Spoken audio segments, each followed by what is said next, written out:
मुफ्ती तारिक मसूद के बयानात के लिए तारिक मसूद एक्सक्लूसिव को सब्सक्राइब करें। तारिक मसूद एक्सक्लूसिव।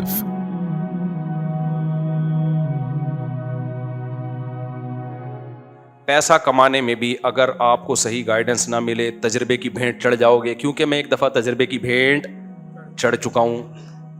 अब मैं लोगों को कह रहा हूँ, लोगों की खोपड़ी शरीफ में बात नहीं आ रही। हर आए दिन मेरे पास कोई बच्चा रोता हुआ आता है, लड़का, मुफ्ती साहब मैं 10 करोड़ गंवा बैठा हूँ, मैं 5 करोड़ गंवा बैठा हूँ, अब्बा ने घर से निकाल दिया है, ठुकाइयाँ लग रही हैं, कोई खुदकुशी की तरफ जा रहा है, कोई क्या कर रहा है। क्यों भाई? मैंने पैसा दिया था, किसी ट्रैवल एजेंट को दे दिया, किसी कारोबार में लगा दिया। वो इतने नेक आदमी थे, इतनी बड़ी उनकी दाढ़ी थी, बगलें भी मेरा ख्याल है चेक की होंगी इसने। यही रह गया बस, और क्या है। हर चीज़ सुन्नत के मुताबिक। मैं ऐसा कहता हूं कि तू ये बगलें भी चेक कर लेता ना, जब दाढ़ी देख ली तूने, तो हो सकता है वो बड़ी भी हो और सुन्नत के खिलाफ चल रही हो। तो तुम्हें दीन का पता पैसों के मामलात के बगैर चलता कैसे है?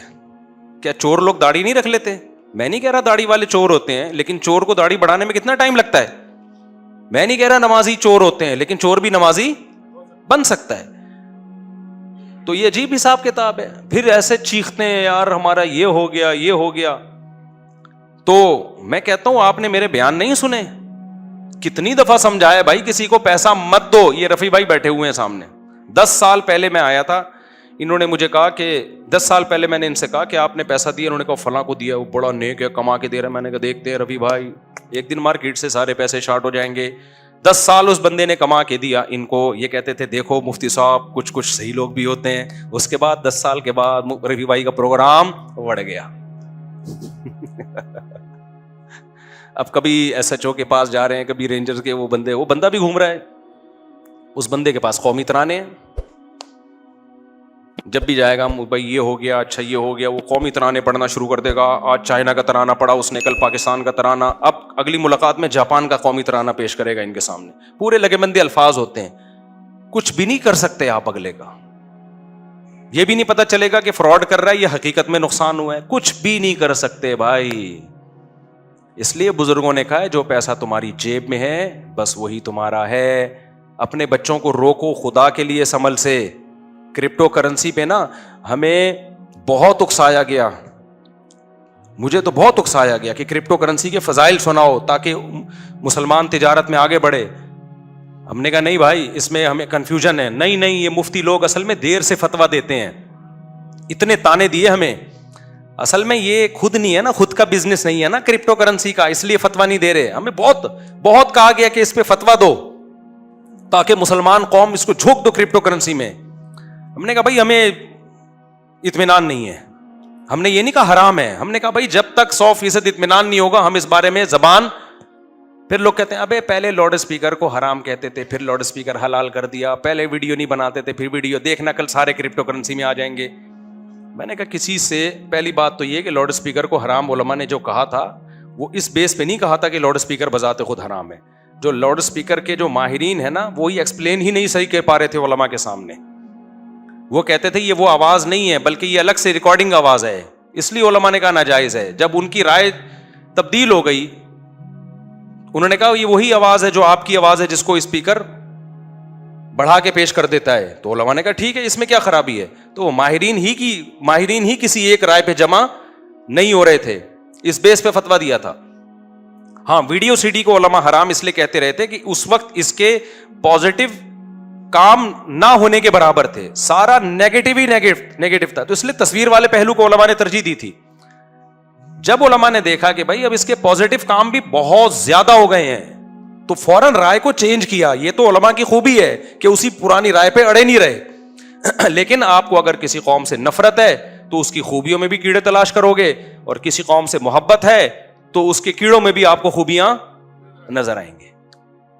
तो ये आपके दिल की बात है कि जब इंसान को मोहब्बत होती है ना, अगर उसके पीर साहब मोटे हों, अपने पीर साहब से मोहब्बत है, अगर पतले हों पीर साहब, तो आप कहेंगे देखो दुनिया से मोहब्बत ही नहीं है, खाता ही नहीं है, देखिए कैसे सूख के अल्लाह के खौफ से हड्डियों का ढांचा बन गए। और मोटे दूसरे के पीर को बोलोगे मोटा गेंडा, खाता रहता है हराम खा के ऐसा हो गया है। लेकिन अगर आपका अपना पीर मोटा है تو آپ بولو کہ برکت اس کو بولتے ہیں. یہ ہے برکت. 2 نوالے کھاتے ہیں لگتا پورے جسم کو ہے جا کے. تو انسان بہت ساری چیزیں نا عقیدت میں اندھا بھی ہوتا ہے اور نفرت میں بھی اندھا ہوتا ہے. بعض دفعہ جب کسی سے عقیدت ہے تو ہر سیدھی چیز الٹی نظر آ رہی ہے, اور عقیدت نہیں ہے تو ہر عقیدت ہے تو ہر الٹی چیز بھی سیدھی. سیاسی لوگوں میں تو دیکھ لو آپ, سیاسی جماعتوں میں تو آپ دیکھ لو, اپنا لیڈر غلط کام کرے گا قوم کے وسیع تر مفاد میں کر رہی ہے, اور اپنا لیڈر صحیح کرے گا تو وہ تو ویسے ہی صحیح ہے. دوسرے کا لیڈر غلط کرے گا تو غلط ہے, صحیح کرے گا تو بھی غلط ہے. ابے لوگوں کو الو بنانے کے لیے کر رہا ہے. تو یہ تو ہم نے سیاست میں بھی دیکھا ہے بھائی. تو کلمہ ہی نہیں پڑھو بھائی, اس کلمہ صرف ہم نے محمد صلی اللہ علیہ وسلم کا پڑھا ہے, باقی کسی کا نہیں پڑھا ہم نے. تو جو صحیح کام کرے گا صحیح ہے, غلط کرے گا غلط. ہمارا باپ کا تھوڑی ہے بھائی وہ. تو اتنا ڈپریشن میں جاتے ہیں, پھر وہ اس کو سیاسی لوگ قتل کر رہا ہے, اس کو قتل کر رہی ہے. سیاسی لیڈر جو ہے نا, یہ بات ذہن میں رکھو, کوئی بھی ہو, کائنم من کان, یہ آپس میں ایک دوسرے سے اتنی نفرت نہیں کرتے جتنی اپنی عوام کو ایک دوسرے سے لڑاتے ہیں. یہ ذہن میں, کسی بھی جماعت کا ہو. اور جب آج آپ جس لیڈر کی وجہ سے کسی دوسرے کو گالیاں دے رہے ہو اور اس کی وجہ سے اس کو گالیاں دے رہے ہو, یہ ذہن میں رکھنا کل ان کا مفاد ہوگا نا, یہ ایک دوسرے کے ساتھ بیٹھ کے جھوٹی چائے پی رہے ہوں گے. ہم نے ماضی میں یہ بہت دیکھا ہے. یہ جو کہہ رہے ہیں نا یہ اکیلا ہے, اکیلا کوئی نہیں ہے. ابھی اکیلا ہے, اس کو ضرورت نہیں ہے, کل ضرورت ہوگی تو اکیلا نہیں رہے گا, اور رہنا بھی نہیں چاہیے. سیاست اسی کا تو نام ہے. تو یہ ان کی پالیسیاں چینج ہوں گی. آپ کیوں لڑ رہے ہو بھائی؟ محبت سے رہو یار. پہلے کم ٹینشن ہے, لوگوں کی نیندیں اڑ گئی ہیں اس چکر میں. عقیدت ایک حد سے اپنے ابا اماں سے کرو گے نا بہت زیادہ عقیدت, بہت ثواب ملے گا آپ کو, جنت دے دے گا اللہ اس بدلے میں. تو سیاست دانوں سے عقیدت ایک حد تک, اس سے آگے نکلنے کی کوشش, یہ تو نیچرل ہے, اپنے لیڈر سے محبت ہوتی ہے, ہونی چاہیے, لیکن ایک لمٹ, اس سے آگے نکلنے کی کوشش مت کرو. تو اس سے سکون میں رہو گے. ہاں تو میں عرض کر رہا تھا میرے بھائی, کیا وہ چل رہی تھی بات, ابے آسٹریلیا کی بات نہیں چل رہی تھی, بات یہ چل رہی تھی کہ وہ اگر آپ کو صحیح, ہاں پیسوں کا معاملے میں, اب آپ نے پیسہ دے دیا تو آپ تو پیسہ خرچ کر رہے ہو پیسہ کمانے کے لیے, لیکن وہی سبب آپ کے پیسے کے ڈوبنے کا ذریعہ بنے. آج نہیں ڈوبا تو کل ڈوبے گا, نہیں تو پرسوں ڈوبے گا. پھر بھی عاملوں میں تو سارے ہی غلط ہیں, لیکن پیسے میں پھر بھی کچھ لوگ صحیح ہیں. کچھ واقعی ایسے لوگ ہوتے ہیں, ان کو پیسہ دیا جائے تو وہ ایمانداری سے تجارت کرتے ہیں, وہ آپ کو نقصان نہیں ہیں ایسے لوگ, لیکن بہت کم ہیں. اور ہم جیسے لوگوں کو تو پھر بھی پتا چل سکتا ہے, جو مشہور لوگ ہیں. عامی آدمی کے لیے ان تک پہنچنا بہت زیادہ مشکل کام ہوتا ہے. اس لیے عامی آدمی کے لیے اصول یہی ہے, قطعاً نہ اپنے ماموں کو پیسہ دو, نہ اپنے چاچو کو پیسہ دو, ابا کو بھی نہ دو.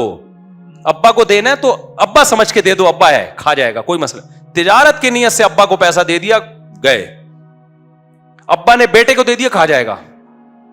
بیوی کو دے دیا, کھا جائے گی. بیوی نے شوہر کو دے دیا تو وہ تو کنفرم کھائے گا. بعض عورتیں اس خوش فہمی اپنے ہسبینڈ کو دے رہی ہوتی ہے. ہسبینڈ کیوں دے گا تمہیں, اس کو پتا ہے کہاں جا سکتی ہے. ہسبینڈ نے تو کنفرم کیا کرنا ہے, کھانا ہی. لوگ کہنے حضرت خدیجہ نے پیسہ دیا تھا محمد صلی اللہ علیہ وسلم کو. بھائی وہ حضرت خدیجہ تھیں اور وہ کیا تھے, محمد صلی اللہ علیہ وسلم تھے. آپ پیغمبر نہیں ہو, آپ کا مجھے زیادہ پتا ہے اور میرا آپ کو زیادہ پتا ہے. ہم سب اسی زمین کی مخلوق ہیں. سمجھتا نہیں ہے نا بات کو.